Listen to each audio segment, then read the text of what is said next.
Tema de hoje, princípios de sabedoria, mais vale um bom nome. Uma das coisas que mudou muito na sociedade moderna em comparação com o que era antes é que as pessoas não estão preocupadas com a sua reputação, com o seu bom nome.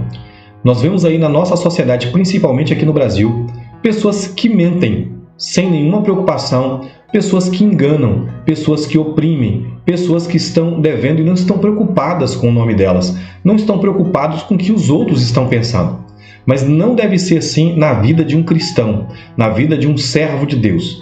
É por isso que Salomão nos orienta, lá em Provérbios, capítulo 22, versículo 1, assim: mais vale o bom nome do que as muitas riquezas, e o ser estimado é melhor do que a prata e o ouro.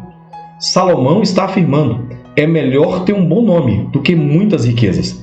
E quando ele fala em bom nome, quer dizer uma pessoa honrada, uma pessoa confiável, uma pessoa que paga as suas contas, uma pessoa que não mente, uma pessoa que não engana o próximo, uma pessoa que não defrauda, uma pessoa que não calunia, uma pessoa que é respeitada no meio da sociedade. E ele afirma lá em Eclesiastes, capítulo 7, versículo 1, assim: melhor é a boa fama do que um unguento precioso, e o dia da morte melhor do que o dia do nascimento. Olha o que ele está dizendo. É melhor a boa fama. O que é boa fama? Ter um bom nome. Um nome que é respeitado, um nome que é honrado no meio da sociedade. E ter um bom nome é uma exigência para os líderes da igreja. Olha o que Paulo nos orienta lá na primeira carta a Timóteo, capítulo 3, versículo 7. Pelo contrário, é necessário que ele tenha bom testemunho dos de fora, a fim de não cair no opróbrio e no laço do diabo. Paulo está mostrando que os líderes da igreja têm que ter um bom testemunho para com as pessoas de fora.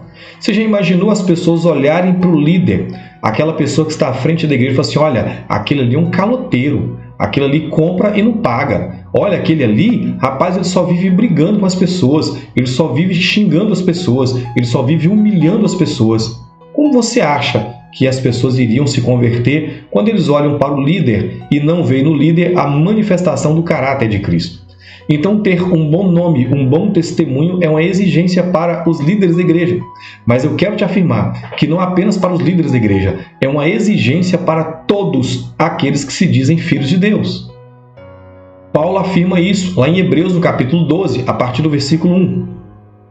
Portanto, também nós, visto que temos a rodear-nos tão grande nuvem de testemunhas, desembaraçando-nos de todo o peso e do pecado que tenazmente nos assedia, corramos com perseverança a carreira que nos está proposta, olhando firmemente para o autor e consumador da fé, Jesus, o qual, em troca da alegria que lhe estava proposta, suportou a cruz, não fazendo caso da ignomínia, e está sentado à destra do trono de Deus.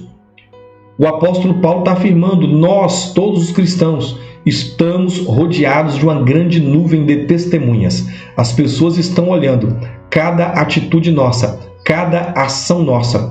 Eu quero te afirmar, não é o que você fala, mas são as atitudes que você tem. As pessoas estão atentas àquilo que você faz. Você pode falar: eu sou um filho de Deus, mas se a sua atitude não é de filho de Deus, as pessoas não vão reconhecer, não vão respeitar, não vão te dar um bom nome, um bom testemunho. Nesse mesmo sentido, o apóstolo Pedro, na sua primeira carta, a partir do versículo 14, diz assim: como filhos da obediência, não vos amoldeis às paixões que tinhas anteriormente na vossa ignorância. Pelo contrário, segundo é santo aquele que vos chamou, tornai-vos santos também vós mesmos em todo o vosso procedimento, porque está escrito: sede santos, porque eu sou santo. Pedro está dizendo: seja santo em todo o vosso procedimento, em toda atitude que você tem. Não seja uma pessoa de mau testemunho dentro da sociedade, mas seja alguém, quando as pessoas olharem para você, vão olhar e vão falar: olha, esse é um homem de Deus, essa é uma mulher de Deus, porque tem atitudes de caráter aprovado por Deus. E o apóstolo Pedro continua na sua primeira carta, no capítulo 2, a partir do versículo 11, nos orientando assim: amados, exorto-vos como peregrinos e forasteiros que sois, a vos absterdes das paixões carnais que fazem guerra contra a alma, mantendo exemplar o vosso procedimento no meio dos gentios, para que, naquilo que falam contra vós outros como de malfeitores, observando-vos em vossas boas obras, glorifiquem a Deus no dia da visitação. Sujeitai-vos a toda instituição humana por causa do Senhor, quer seja ao rei como soberano, quer às autoridades como enviadas por ele, tanto para castigo dos malfeitores, como para louvor dos que praticam bem.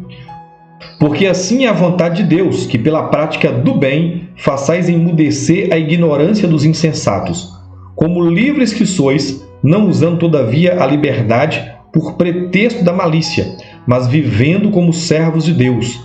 Tratai todos com honra, amai os irmãos, temei a Deus, honrai o rei. Aqui o apóstolo Pedro está mais uma vez afirmando: vocês precisam ter um bom exemplo para com as pessoas de fora. Vocês precisam ter um procedimento que agrade a Deus e que agrade também aos homens. As pessoas precisam olhar para vocês e ver boas obras, boas atitudes, pessoas de bem e não de mal, pessoas que respeitam as leis, pessoas que honram as autoridades, pessoas que na sua vida, a cada momento, tem procurado, em cada atitude, em cada palavra, glorificar a Deus. A minha pergunta para você é: o que as pessoas de fora estão falando de você? O que os seus colegas de trabalho estão falando de você? O que os seus colegas da escola, da faculdade estão falando de você? O que os seus vizinhos têm falado de você? O que as pessoas que estão à sua volta têm falado a respeito da sua vida? Que você é um homem de Deus, uma mulher de Deus, ou que não? Que as suas atitudes mostram alguém que não tem o caráter de Deus. Eu quero orar por você, para que você tenha um bom testemunho diante das pessoas, seja na igreja, seja no trabalho, seja na escola, na faculdade, onde você estiver. As pessoas possam olhar para você e ver Cristo na sua vida. Pai, eu quero entregar em Tuas mãos o meu irmão e minha irmã. Eu quero clamar, eu quero pedir em favor da vida deles. Pai, que eles busquem a cada momento ter um testemunho correto diante das pessoas. Que eles vivam um padrão de vida elevado, conforme aquilo que o Senhor pede para cada um de nós. Que nós tenhamos um bom testemunho, que nós venhamos glorificar o Teu nome através das nossas atitudes, através das nossas palavras, que nós possamos ser luz nesse mundo que está em trevas, que nós venhamos fazer o bem e não o mal, que nós venhamos a falar bem a respeito das pessoas e não caluniar, que nós não venhamos gerar contendas, intrigas, que nós não venhamos gerar fofoca no meio das pessoas, muito pelo contrário, que nós sejamos exemplos de santidade, porque a Tua palavra nos chama, sejamos santos como o Senhor é santo, que nós sejamos santos em cada proceder da nossa vida. Eu peço, Pai, em favor dessa família, que a Tua bondade, a Tua graça, o Teu amor, a Tua santidade esteja sobre a vida de cada um deles, em nome de Jesus. Amém, queridos.